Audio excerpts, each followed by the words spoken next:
Autopsy doctors of Reddit, what was the biggest revelation you had to a person's death after you carried out the procedure? Former homicide detective here. Suspicious death. 30-ish male found alone by cleaning staff in the back row of a sparsely attended sci-fi movie. Strange scratching wounds around / in mouth. Some petechiae in eyes and on cheeks, but no signs of strangulation. No obvious signs of chronic illness or disease. Presented as healthy normal adult male. Found on his person was a wallet with normal contents and a single cancelled movie ticket, indicating he went alone. Weird, spy movie shit going on here. Autopsy, a large amount of popcorn compacted in his esophagus. Like a half cup.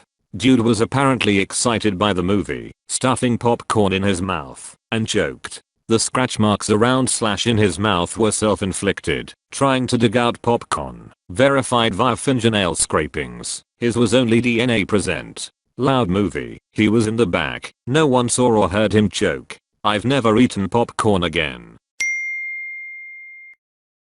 Masters in forensic pathology here. You'd be surprised to know the number of people that have life-threatening issues that never went diagnosed and that they didn't die from. Seen an older guy who died of pneumonia in hospital. On autopsy the guy had both an enlarged heart and a couple of medium-sized aneurysms in the brain. Another guy in his 70s apparently came into the ER and had chest pain then died shortly after.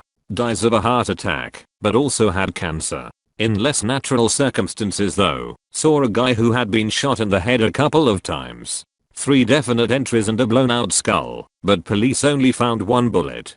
Couldn't find the other bullet in his head at all. Assumed the police missed it. Went on as normal with the autopsy until we got to the chest cavity. The other bullet was just chilling beside his lung. Turns out it entered the skull, hit the inside, ricocheted down his neck, and into the chest. That was pretty wild.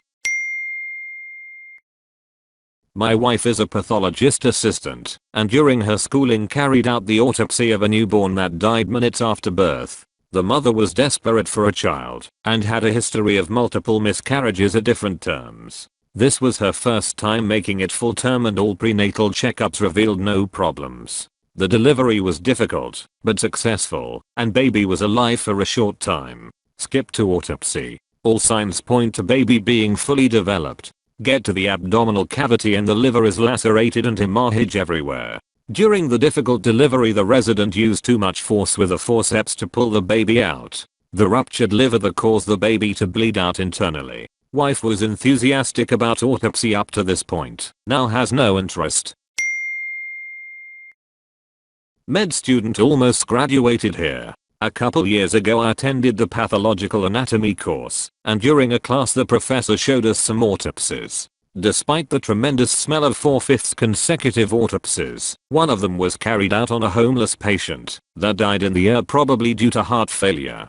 The body had massive ascites, fluid in the abdomen, so at first he had to evacuate it. Imagine him cutting the abdomen and the yellow rancid liquid started to come out like a fountain. One of my colleagues fainted. Then the next step was to examine the abdominal organs. Imagine the face of every person in the room when it became clear that the patient had some form of inherited polycystic disease and the liver and the kidneys were full of cysts. The liver weighted more than 10 kilograms, normal weight 2-3 kilograms, and the kidneys almost 3 kilograms each, normally 150 g each. The professor was really shocked at the beginning, but then he really enjoyed cutting through the cysts. In order to get samples, they popped like air balls spreading liquid all over the place. Second colleague fainted. The other ones were pretty standard, but I think I will remember forever this one, in particular that liver on the scale. I even took a picture, but I can't find it anymore.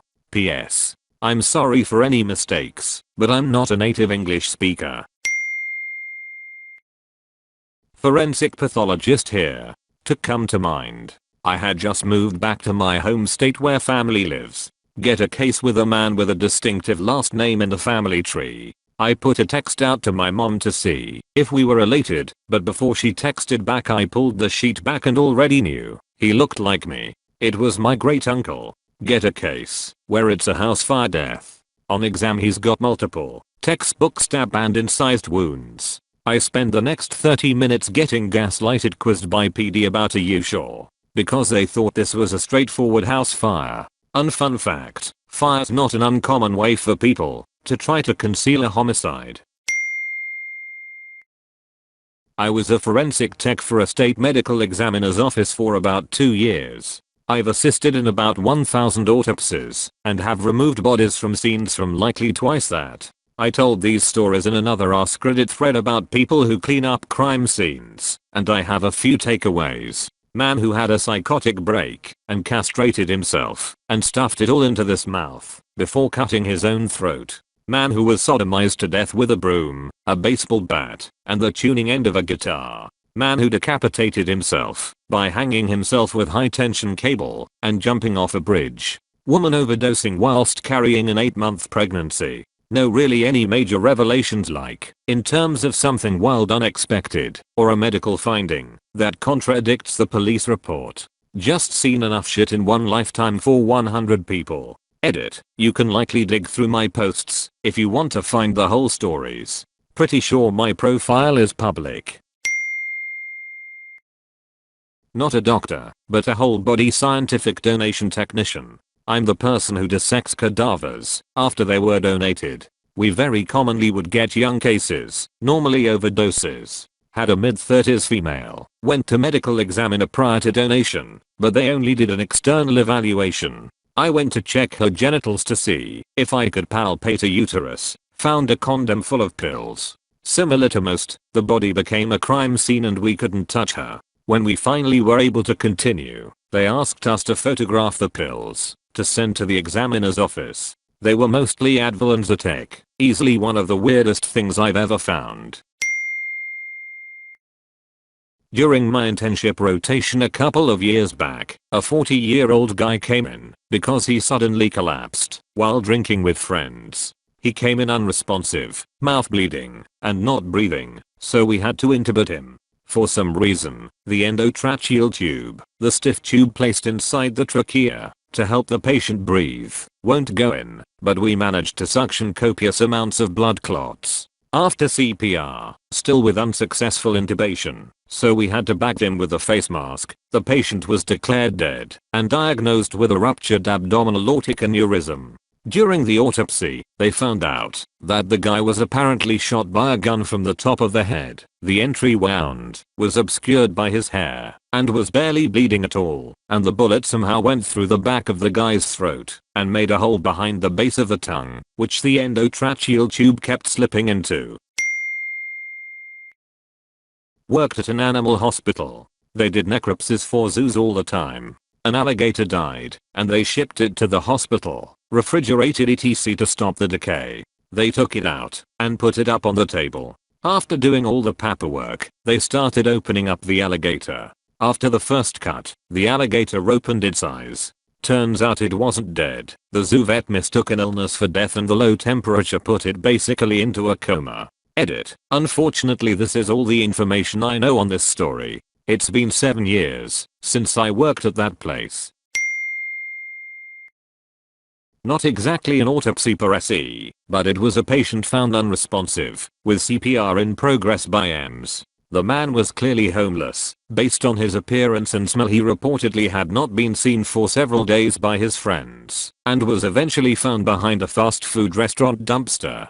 We were briefly able to get a pulse back, and when the nurse cut his pants off to place a catheter we saw the cause. He had fashioned some sort of makeshift cock ring out of the neck of a plastic bottle. It was way too tight and completely cut off the circulation. The penis was fully black and necrotic. I did a bedside ultrasound and found his abdomen full of free fluid, which is bad. Most likely his bladder had ruptured from being unable to urinate for days. His lab suggested he was in septic shock and full-blown renal failure as well. He did not survive much longer than that. Edit. I remembered another one. In my final year of training we had a cadaver lab to practice advanced airway management techniques. For instance difficult intubation, cricothyroidotomy, etc. While I was helping an intern do a basic intubation, she commented the tube wouldn't pass. I think she has some kind of growth or mass in her airway. I took a look, asked for some forceps, and pulled a half-eaten hot dog out of her larynx. It of course had been embalmed along with the rest of her. Cause of death identified.